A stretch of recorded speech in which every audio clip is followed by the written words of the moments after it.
Bismillahirrahmanirrahim. Assalamualaikum warahmatullahi wabarakatuh. Terima kasih telah hadir kembali pada hari ini. Kita lanjutkan diskusi kita tentang materi pengembangan SDM melalui pembinaan karir.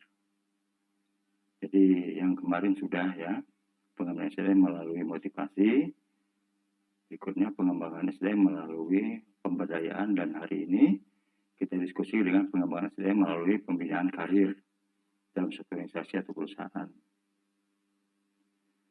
Nah, setiap sumber daya manusia, SDM, baik sebagai pegawai atau karyawan yang bekerja pada sektor swasta maupun sebagai pegawai negeri atau ASN, tentu selalu dituntut untuk bekerja secara efektif, efisien, berkualitas dan dapat melakukan pekerjaannya dengan baik, sehingga dapat mendukung daya saing organisasi di masa kini dan di masa yang akan datang.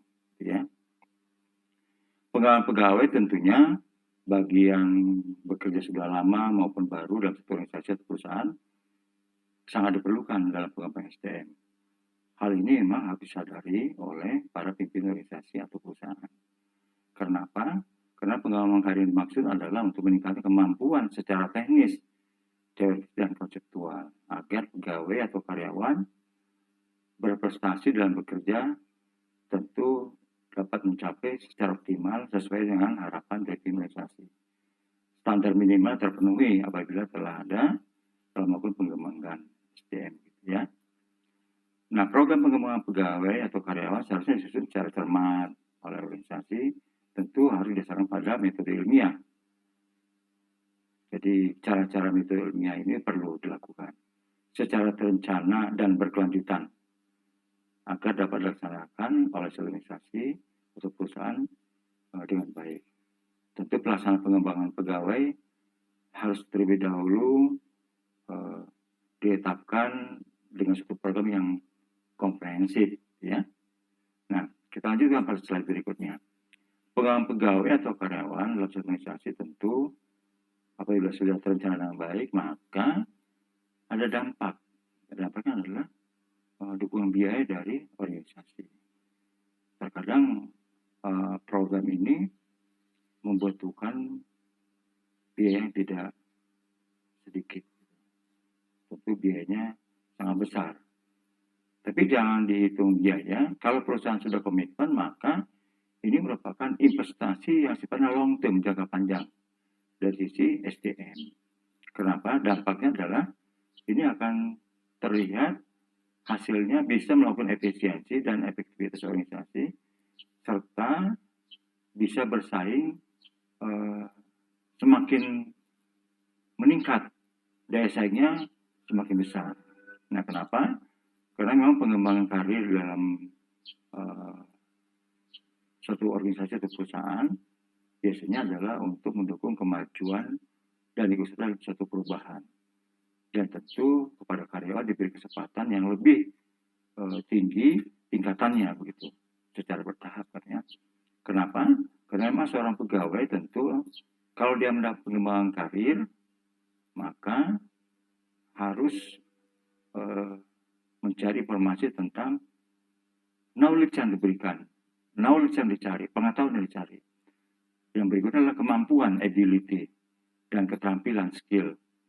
Apa yang diperlukan organisasi dari seorang pegawai, dan kira-kira sistem promosi apa yang diperlukan dan berlaku dalam organisasinya. Ini perlu juga. Jadi para karyawan juga perlu mengetahui setiap pembinaan karir itu juga kira-kira saya bisa melakukan tidak begitu ya, bagi organisasi di mana tempat saya berada. Ya. Dan isu-isu saat ini yang sedang tetap up to date begitu ya dalam satu pengembangan karir dalam organisasi, tentu banyak perusahaan tidak sedikit begitu melakukan merger dan akuisisi, dan ini akan berdampak terhadap karir pegawai. Kalau sudah merger dan akuisisi, maka berdampak pada pegawainya begitu, karena biasanya sudah menerima, sudah melakukan dan pegang jabatan, tiba-tiba pada saat merger akuisisi para pegawai ada yang mendapatkan dengan hasil yang positif, ada juga yang mendapatkan hasil yang negatif. Dalam arti sesuai dengan keputusan organisasi. Berikutnya adalah ini dilakukan kalau memang ada dinamika bisnis. Tentu perubahan itu sangat cepat dalam dunia industri. Kita nggak bisa pungkiri begitu kan ya. Saat ini luar biasa. Percepatannya itu luar biasa.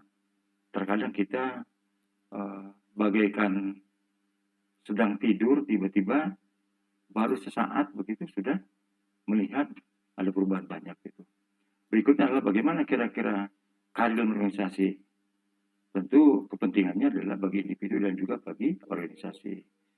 Dan kalau memang perusahaan ini baik, organisasi ini baik, maka perencanaan karir organisasi, organizational career planning, dan perencanaan karir individual career planning ini sudah betul-betul ada collaboration begitu ya, kolaborasi antara keduanya. Tergantung cara pandang pimpinan dan visi misi yang ada di dalam satu organisasi atau perusahaan. Nah, kita lihat rancangan jalur karir gitu ya, dari paper tahun 2007. Beliau menyatakan rancangan jalur karir bisa berupa diagram jalur karir yang menggambarkan jabatan-jabatan yang dapat dicapai dari setiap jabatan di dalam organisasi atau jenjang yang mencapainya. Jadi ini sudah bertahap begitu ya. Kalau kita lihat dalam organisasi, maka level yang paling atas adalah pucuk pimpinan, yang paling bawah adalah karyawan yang paling bawah begitu ya, dari sisi jabatannya. Dan berikutnya bagaimana kira-kira kaitannya dengan yang disampaikan oleh Piper tadi kan ya. Beliau menyatakan rancangan jalur karir sangat erat sekali kaitan dengan sistem pengelolaan SDM atau Human Resources Planning dan Performance Appraisal. Juga sistem imbalan, corporate culture-nya, budaya organisasi, budaya perusahaan, tentu yang lain juga ada begitu ya. Nah, kita lihat apa itu career path ya. Career path itu adalah bagian yang memperlihatkan kemungkinan arah dan kesempatan karir tersedia dalam organisasi. Nah, biasanya bagian ini adalah memperlihatkan bagaimana dihadirkan dan terlihat ada tahapan-tahapan kira-kira karir dan jadwalnya serta kapan bisa dijabat, bisa diduduki oleh karyawan, itu terlihat. Jadi bagian itu memperlihatkan step by step bagaimana seorang karyawan dari posisi yang paling bawah menuju sampai yang paling puncak begitu kan. Nah, Ivan Cepik tahun 2007 menyatakan dalam Sohadak bahwa agar realistis katanya bahwa suatu soal pola pikir mengatur kualifikasi yang diperlukan, tentu jabatan lebih tinggi ini bagaimana kira-kira diatur dengan baik, ya kan ya. Tentu di suatu jabatan akan mendapatkan dan bisa dijabati biasanya experience-nya butuh waktu lah begitu ya, pengalamannya menjadi faktor penentu. Dan biasanya informasi ini harus secara komprehensif diperlihatkan di media-media informasi yang ada dalam satu organisasi. Atau mungkin di setiap komputer karyawan bisa diperlihatkan. Ya, muncul begitu kan ya, bahwa diberi kesempatan bagi karyawan untuk menduduki jabatan-jabatan lebih tinggi, minimal sudah bekerja misalnya 5 tahun begitu ya, diberi kesempatan. Ini organisasi yang baik. Gitu ya. Jadi banyak kemajuan saat ini kita lihat. Nah, berikutnya Ivan Cepik menyatakan ada 4 tahapan karir. Ada 4 beliau menyatakan. Pertama adalah tahap pertama establishment. Tentu para manajer dalam satu organisasi memperhatikan tingkat keamanan, safety net dan pada saat awal bekerja. Tahap ini disebut establishment fase ya, yang biasanya berlangsung masa kerja itu 5 tahun, ada 7 tahun, gitu ya, bahkan ada 10 tahun, tergantung para pimpinan, para pengambil kebijakan satu organisasi. Nah, yang kedua adalah tahap 2 advancement, biasanya berlangsung usia di bawah 50, 30-45. Jadi ini menggambarkan ada achievement, ada esteem, ada otonomi. Tentu pada tahap ini para pegawai atau karyawan menjadi independent kontributor atau mungkin mengerjakan setiap pekerjaannya secara mandiri, tidak tergantung pada orang lain begitu kan ya. Nah, tahap ketiga adalah maintenance fase. Ini ditandai dengan upaya untuk mempertahankan kemajuan karir yang sudah didapatnya. Jadi bagaimana mempertahankan tiap ada karya yang telah diberikan padanya, pada karyawan, dilaksanakan dengan amanah, begitu ya. Tahap adalah strategic thinking. Nah, tahap ini juga diharapkan semua pejabat bisa mendapatkan tugasnya dengan memberi kontribusi pada organisasinya, paling tidak mempertajam arah organisasi dan perencanaan strategis yang sifatnya jangka panjang. Apa kira-kira capaian jangka panjang? Per tahun misalnya, per 2 tahun, per 3 tahun, semua kita kembali pada pimpinan organisasi dalam proses pengambil kebijakan dan tercantum nggak ya dalam visi dan misi organisasi atau perusahaan. Biasanya semua anggota organisasi, mulai pimpinan sampai yang paling bawah, itu komitmen dengan suatu visi dan misi organisasi. Dan ini penting, ini adalah menentukan arah kebijakan di masa kini dan masa yang akan datang. Nah, berikutnya adalah tahap retirement. Biasanya pegawai menyelesaikan karirnya itu adalah terkadang begitu dilanjutkan pada sektor lain begitu kan ya, tidak linear satu garis begitu, orang dia pindah gitu. Jadi nggak ada masalah, tapi orang-orang seperti ini biasanya punya kontribusi pengetahuan yang luar biasa dimanapun dia berada dalam satu organisasi. Jadi kemajuan adalah kata kunci yang dicapai oleh para karyawan yang tipenya paling tidak dia sudah melakukan sesuatu. Jadi kategori retirement ini adalah bagaimana karyawan itu bisa menyelesaikan karirnya dan apabila memungkinkan bisa juga berkarir pada sektor lain, begitu ya. Nah, kita lihat berapa pengertian tentang karir. Ini dari Davis, ya. Karir adalah semua pekerjaan yang pernah dijalani seorang sepanjang kehidupan kerjanya. Jalur karir adalah pola pekerjaan yang berkesinambungan yang membentuk kehidupan karir seorang. Tujuan karir adalah posisi di mana di masa depan yang ingin dicapai oleh seorang sebagai bagian dari karirnya. Ya. Dan berikutnya, perencanaan karir adalah proses yang digunakan oleh seorang untuk memilih tujuan-tujuan karir dan jalur untuk mencapai tujuan itu. Dan yang terakhir, pengertian karir adalah pengembangan karir, kegiatan-kegiatan pengembangan diri yang tumbuh oleh seorang untuk mewujudkan rencana karir pribadinya. Ya. Nah, ini kita lihat juga beberapa pendapat para ahli tentang pengembangan karir. Ya. Pengembangan SDM merupakan kegiatan yang dilaksanakan organisasi agar pengetahuan, knowledge, kemampuan, ability, keterampilan, skill, tentu ini bisa dicapai sesuai dengan tuntutan pekerjaan yang mereka lakukan. Dan biasanya ekspektasi, harapan-harapan dari para pimpinan bahwa tenaga kerja bisa melakukan, karyawan bisa melakukan, pegawai bisa melakukan, dan tidak mengatasi kekurangan-kekurangan dalam semua lini pekerjaan, gitu ya. Jadi ini hal yang luar biasa. Dan pengembangan SDM merupakan sebuah cara yang efektif untuk menghadapi tantangan termasuk ketinggalan SDM. Serta keragaman SDM yang ada pada satu organisasi. Nah, tentu perubahan organisasi, perubahan teknologi ini biasanya tidak bisa dibendung begitu ya. Karena memang kadang-kadang memberikan keunggulan yang kompetitif yang lebih baik tentu diharapkan oleh para pengambil kebijakan. Mason don't make things people do. Jadi betul-betul bahwa investasi dalam teknologi seolah-olah bahwa ini kita mencapai keunggulan kompetitif yang luar biasa begitu. Tentu tidak sedikit juga ancaman-ancaman stabilitas perekonomian apabila angkatan kerja tidak siap. Banyak saat ini dan terlihat sekali gitu ya. Kadang yang tidak siap ini justru bersaingnya bagaimana meraih tantangan masa depan itu bisa diraih dengan baik begitu kan ya. Workforce illegopit. Jadi memang betul-betul angkatan kerja yang tidak terarah itu, tidak siap itu, dan saat ini memang menjadi beban dari pemerintah kan ya. Karena yang diterima itu adalah yang memiliki keahlian, memiliki pengetahuan, kadang-kadang yang sudah berpengalaman, experience begitu kan ya. Kita lanjut. Bahwa Muhajir memberikan pendapat tahun 1988 bahwa pengembangan SDM Human Resources Development adalah peningkatan kualitas manusia dalam makna fisik dan mental. Karena juga indikator yang tunjuk pertama-tama adalah gizi, usaha harapan hidup, dan pendidikan.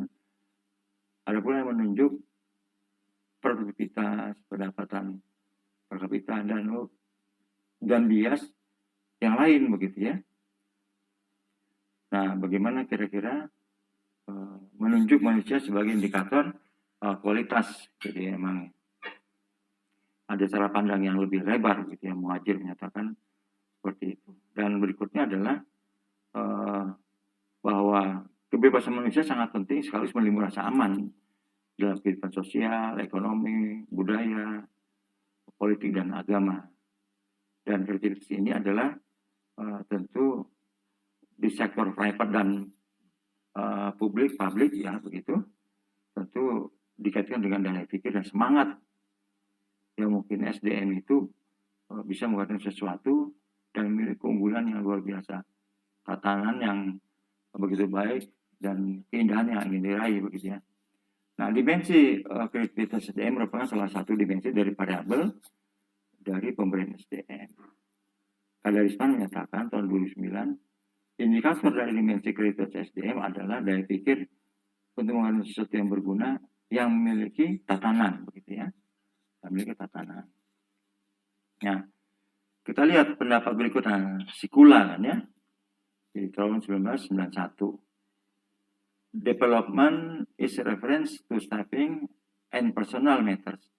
Is a long-term educational utilizing systemic and organized procedure by which managerial personnel learn conceptual and theoretical knowledge for general purpose. Jadi bagaimana kira-kira perlu dielaborasi bahwa pengembangan SDM itu melakukan pada masalah staf dan personil. Nah, sedang proses penelitian itu bisa long term jangka panjang, gitu. Dan biasanya juga ada yang harus ditempuh prosedur yang sistematis dan organisasi. Biasanya ruang pimpinan secara konseptual kita memiliki pengetahuan yang luar biasa dan bagaimana cara mencapainya agar ini bisa betul-betul terbukti ada peningkatan, ada perubahan begitu ya dengan cara pandang yang baru.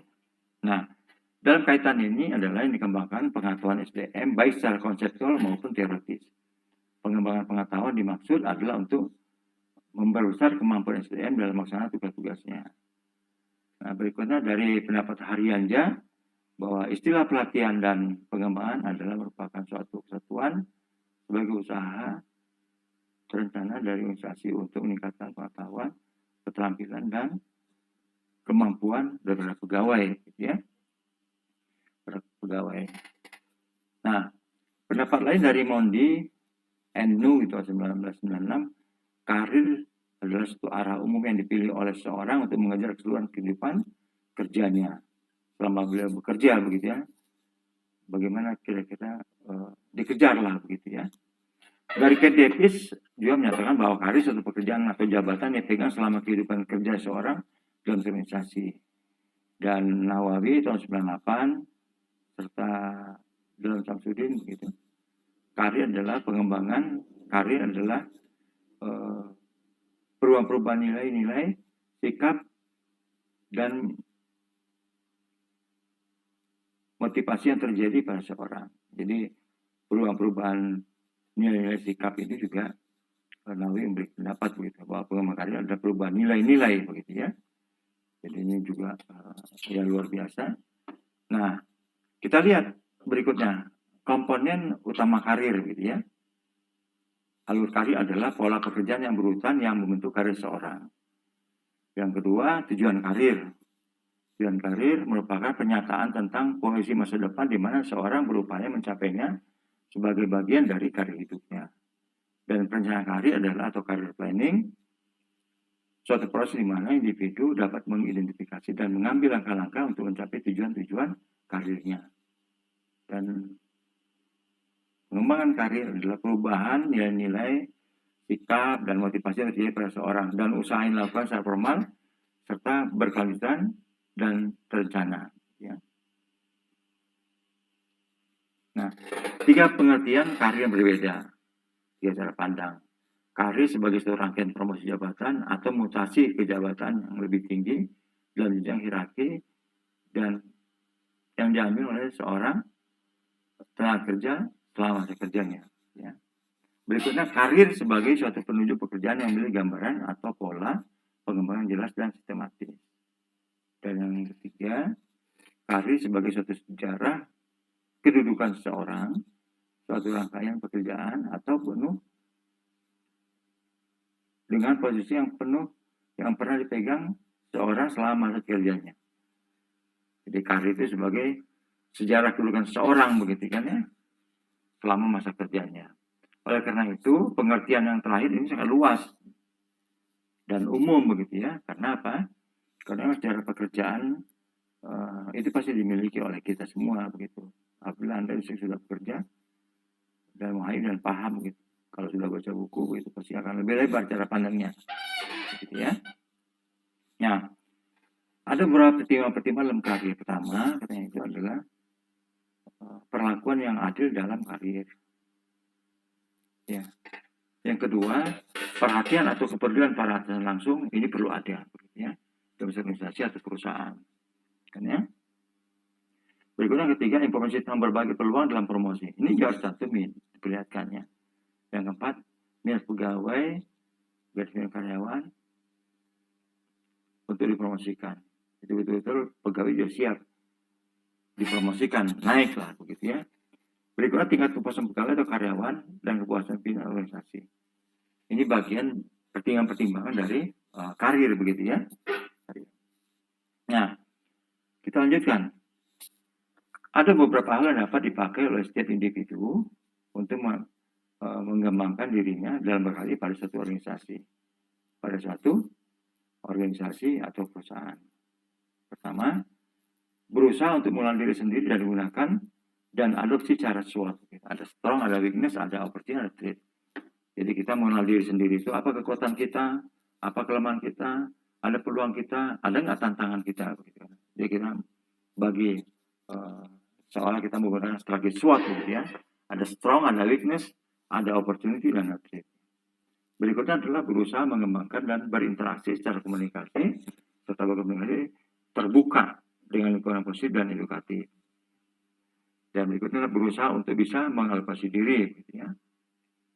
Dan tentu secara rasional dan objektif begitu ya. Dan bagaimana kira-kira berusaha untuk melakukan pengecekan dan sebelum mengambil tindakan itu perlu begitu ya, perlu. Dan berikutnya adalah bagaimana memiliki perusahaan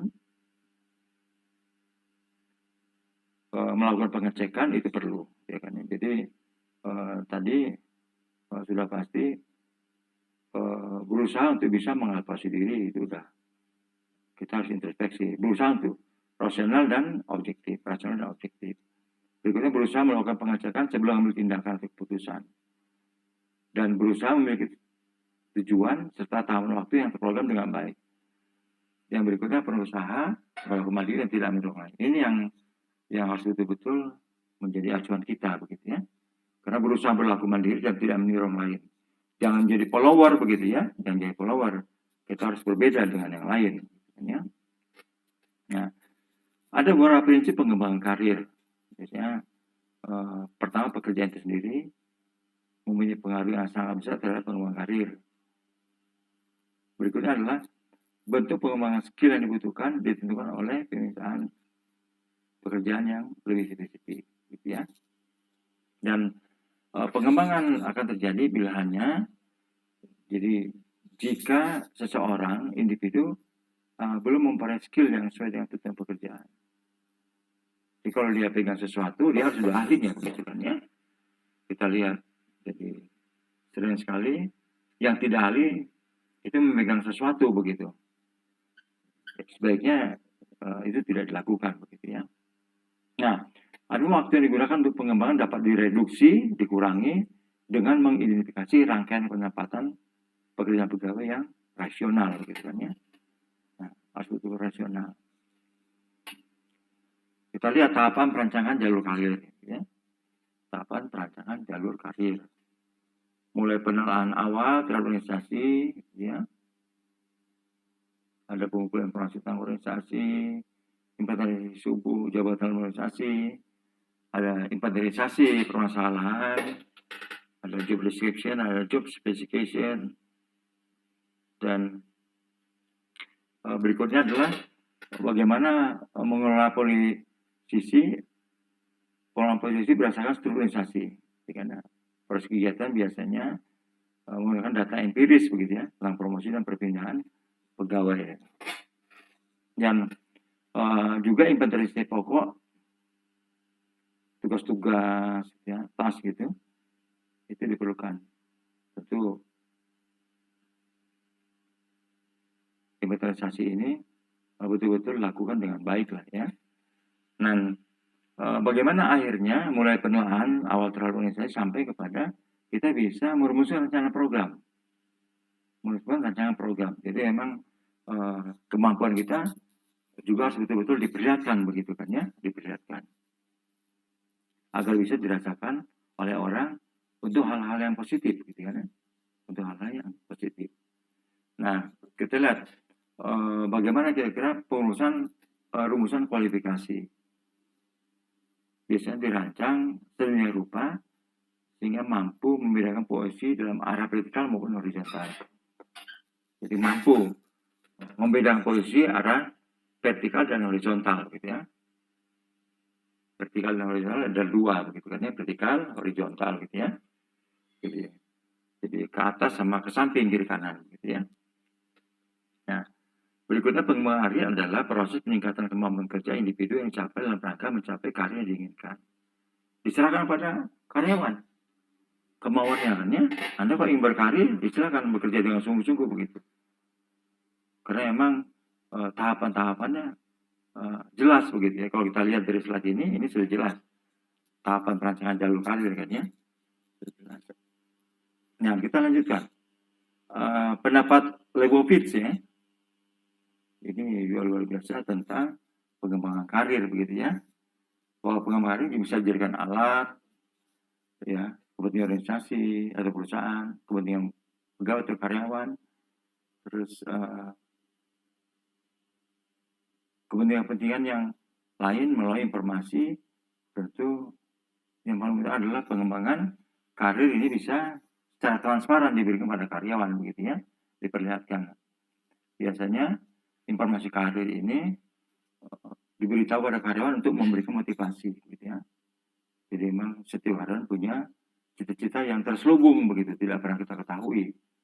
Tiba-tiba mereka melakukan sesuatu sebagai karyawan atau pegawai, dan akhirnya kita sebagai orang yang tidak diberitahu, kita jadi follower begitu ya, pengikut saja begitu. Nah, ini kita lihat bahwa penggunaan teknologi informasi saat ini itu sangat diperlukan. Dalam pengembangan SDM itu tentu dibutuhkan keahlian dan inovasi serta merupakan investasi penting begitu ya. Di abad saat ini jaringan-jaringan itu semua sudah menggunakan digitalisasi begitu ya. Nah, kita lihat prestasi kerja yang memuaskan merupakan pangkal dari pengembangan karir pegawai atau karyawan. Ya. Nah, prestasi kerja dengan melakukan tugasnya yang padanya tanpa prestasi kerja yang memuaskan sangat sukar bagi seorang pegawai untuk diusulkan oleh atasannya agar pertimbangkan untuk dipromosi bekerja. Jadi kalau kedul malas begitu ya malas, tidak respect karena pimpinan kan ya. Justru kita cari bekerja itu ada tantangannya, ada hal-hal yang baru begitu ya, yang bisa kita lakukan. Nah, biasanya prestasi kerjanya memenuhi standar minimal. Jadi kalau tidak memenuhi ya bikin apa kan ya? Jadi kerja kita seolah sia-sia begitu ya. Ya seperti terjadi bagi Anda semua. Nah, prestasi kerja harus memenuhi standar yang telah ditentukan, paling tidak standar minimal terpenuhi.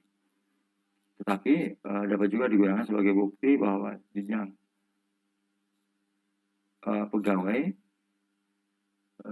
tentu standarisasinya ini penentuannya biasa oleh pimpinan organisasi begitu ya, atau mungkin dibantu oleh beberapa staf atau wakil begitu ya, beberapa pimpinan organisasi. Nah, dilanjutkan dalam organisasi perusahaan pengembangan karya sudah diatur dengan kriteria yang lebih tinggi, rasional dan baik.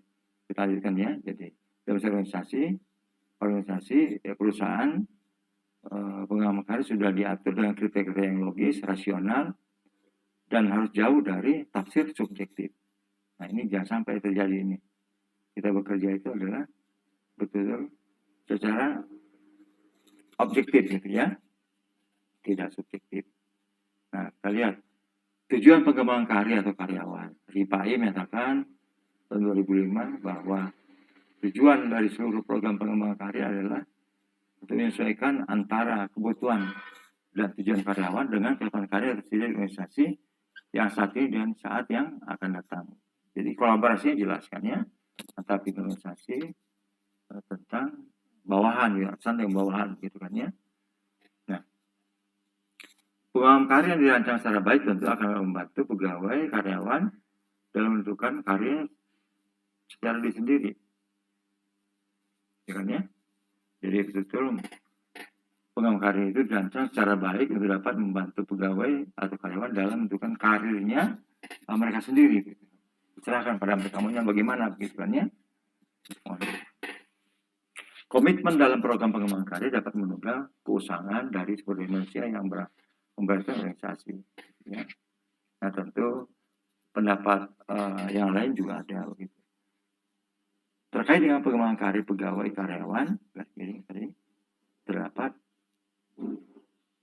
ada asas win-win situation kan ya, win-win situation. Nah itu kadang tidak sampai kesepakatan, ditemu ya dicoba dulu begitu kan ya, ada win-win situation yang akan menciptakan kondisi yang seimbang antara pegawai dan organisasi. Tentu dalam menghadapi masa depan yang penuh dengan peradaban, tentu akan menciptakan kondisi yang seimbang antara pegawai dan organisasi. Tentu masa depan ini adalah terjadi perubahan dan tantangan begitu ya. Biasanya kesempatan kepada pegawai untuk berpartisipasi sebagai proses karir secara umum bisa dilakukan ya, paling tidak partisipasinya bisa diperlihatkan begitu kan ya. Nah tentu secara khusus untuk kepuasan dan peningkatan pegawai karyawan dibicarakan, diskusikan tentang performance management, kinerja dan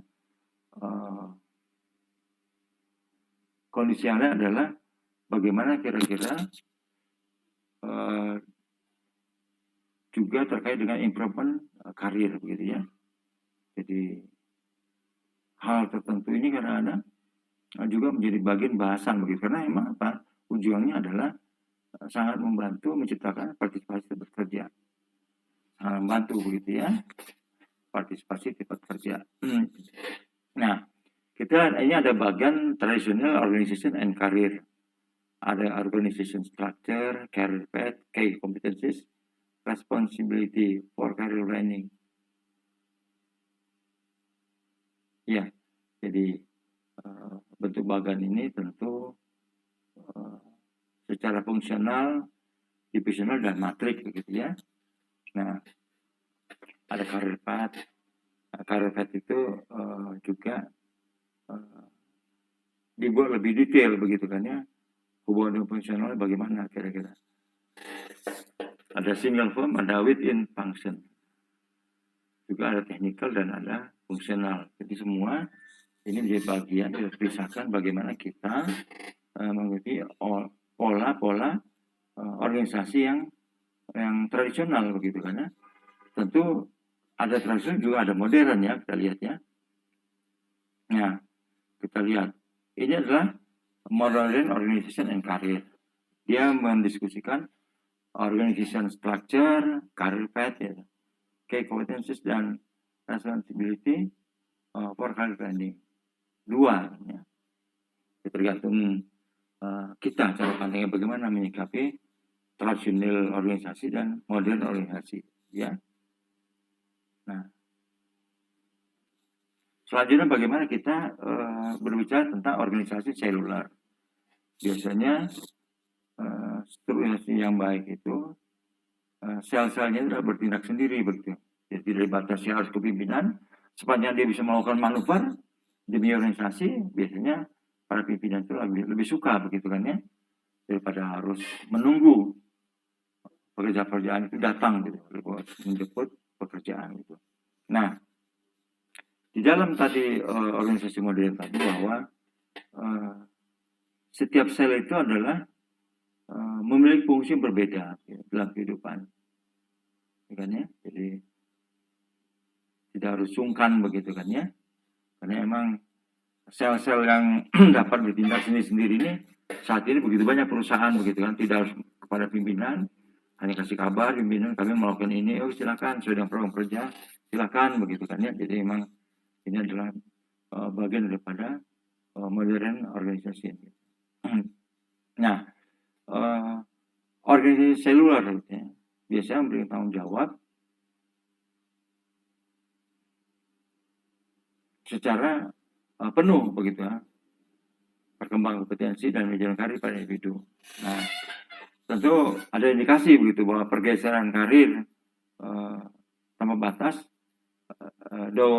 boundaryless karir ini banyak perubahan begitu ya, pergeseran jelas-jelas terlihat begitu kan ya. Tidak ada norma atau model yang dapat dipakai untuk mengevaluasi, merencanakan, meninjau ulang dan menganalisis dalam karir tanpa batas. Jadi memang the boundary less karir ini dianggap luar biasa juga begitu ya. Nah, kita lihat tentu pada abad 21 ya kan ya, perusahaan memerlukan satu kompetensi yang berbeda, kompetensi yang diperlukan untuk karir tanpa batas pada abad 21. Pertama, beliau menyatakan bahwa Walker itu tetap knowledge itu yang paling utama, baru belajar pada base technical special. Jadi kemarin kita sudah diskusi begitu ya. Tentu hari ini kita memandangnya lebih lebar untuk berdiskusi, lebih banyak yang harus kita hasilkan begitu ya. Nah, biasanya praktik organisasi dalam pengembangan karir beralih pada inisiatif individu dalam usaha pekerjaan. Jadi memang inisiatif individu itu diperlukan memberi kontribusi terbaik bagi organisasinya, gitu kan ya. Dan Broderick dan Boudreau ini menyatakan tahun 1992 setiap individu atau pegawai karyawan bertanggung jawab secara penuh untuk mengembangkan karirnya secara penuh begitu ya. Karir akan dibangun dengan menggunakan spesialisasi dan bidang teknik dan juga bidang-bidang lain begitu ya. Yang kedua, cross functional and international experience. Ini merupakan tuntutan yang harus dimiliki oleh seorang pemimpin di masa yang akan datang. Ya, jadi pemahaman dasar dari bagi paradigma ini adalah harus betul-betul dilakukan pendekatan yang multikultural begitu kan ya. Jadi digunakan, diadopsi begitu, betul-betul bisa menjadikan pengalaman internasional begitu ya. Bagaimana mengelola organisasi luar yang dapat dilakukan secara profesional. Jadi betul-betul pengalaman internasional ini sangat dibutuhkan begitu kan ya, sangat dibutuhkan bagi para karyawan gitu, para pimpinan begitu ya. Nah, kita lihat yang ketiga. Yang ketiga itu adalah collaborative leadership. Collaborative leadership, bahwa kemampuan untuk berkolaborasi tentu akan semakin penting di organisasi, network, dan seluler. Kenapa? Kemampuan organisasi ini juga memiliki sesuatu pengetahuan yang sifatnya semakin sempurna begitu ya. Kolaborasi ini akan menghasilkan sesuatu yang terbaik lah begitu ya. Seperti referral skill, partnering skill, dan relationship management. Ini akan membawa organisasi dalam organisasi network dan seluler ini semakin baik begitu kan ya. Semakin baik. Nah, berikutnya adalah Walker menyatakan bahwa karya akan fleksibel bagi individu yang memilih bekerja secara profesional yang independen. Jadi organisasi akan semakin menekankan pada sistem karir yang fleksibel untuk mendorong perkembangan individu dan proses pembelajaran perubahan pengalaman kerja, melaksanakan tugas di bawah pengawasan pimpinan berbeda dan melalui proyek secara khusus begitu kan ya. Yang keempat adalah self management skill, bahwa individu tidak hanya memerlukan klien teknis dan kemampuan berkolaborasi, namun juga memiliki self governance skill. Nah, ini perlu juga gitu kan ya. Karena memang kondisi yang diperlukan harus mengelola dirinya sendiri dalam organisasi seluler dan tidak ada aturan hierarki dan manajerial biasanya kalau organisasi seluler ini. Jadi organisasi seluler ini tidak ada hierarki, tidak ada aturan manajerial gitu ya.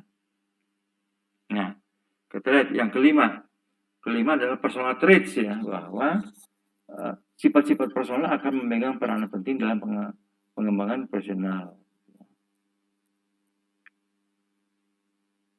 Nah, fleksibilitas merupakan sifat yang harus dimiliki oleh seorang pimpinan. Jadi, karena otonomi yang dimiliki akibat tentu profesionalnya harus betul-betul diimplementasikan begitu kan ya.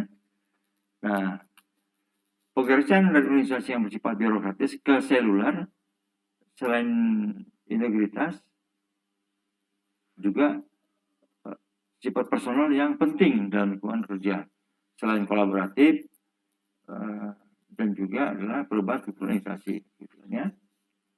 Nah, tentu perubahan-perubahan yang akan terjadi membangun individu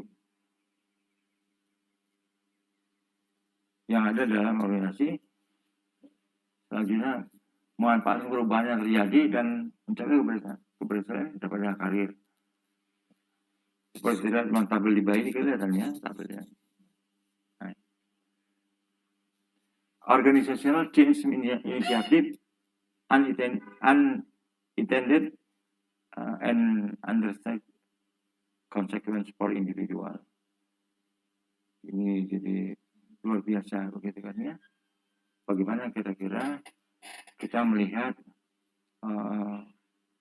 karir itu bagian tidak dipisahkan daripada kehidupan kita sebagai pegawai dan karyawan. Jadi ini yang betul-betul harus menjadi motivasi kita, begitu kan ya? Menjadi motivasi kita untuk melakukan sesuatu, kan ya? Nah, manfaat pengembangan karir ini, manfaat pengembangan ada pertama, katanya mendorong pegawai karyawan untuk mengembangkan diri dan kemampuannya. Kedua, menambah rasa keadilan, kepedulian yang tinggi dalam organisasi. Yang ketiga, mencegah terjadinya keresahan dalam pegawai. Dan keempat, mengurangi kepercayaan yang meninggalkan organisasi. Baik, kita lanjutkan ya. Ya, yang kelima, mengisi lowongan tersedia apabila ada. Tentu kaitan daripada ada promosi, mutasi, demosi. Ini ya, karena jangan diikuti demosi kan ya. Ya, jadi mengoptimalkan penggunaan pengetahuan, knowledge, ya, kemampuan, ability, keterampilan, skill, tentu setiap hari punya potensi untuk berbuat yang terbaik bagi organisasi di mana dia berada, begini ya, biasanya begitu. Nah, kita nanti akan diskusi melanjutkan di materi yang lain. Tentu pengembangan karir ini sangat bermanfaat bagi kita sebagai pegawai atau karyawan begitu ya, bahwa yang pertama sudah pasti manfaatnya mendorong pegawai untuk mengembangkan diri, menambah rasa kepedulian, begitu ya, mencegah terjadinya keresahan, mengurangi karyawan dan menjaga organisasi, terus mengisi lowongan tersedia dan mengoptimalkan, kata kuncinya adalah mengoptimalkan knowledge, ability, dan skill setiap individual karyawan. Baik ya, dari saya cukup. Kita lanjutkan diskusi dan tentu ini akan membuat wawasan kita semakin bertambah dan mendapatkan ilmu yang terbaik begitu ya bagi kita kalau kita melanjutkan dalam sesi diskusi. Baik, dari saya cukup sekian dan mohon menjadi perhatian bagi kita semua bahwa penggunaan hal-hal terbaru, ilmu terbaru, referensi terbaru adalah ini kebutuhan kita dalam pengembangan ilmu pengetahuan di masa kini dan di masa yang akan datang. Dari saya cukup sekian. Saya sudah mengambil hal itu. Assalamualaikum warahmatullahi wabarakatuh.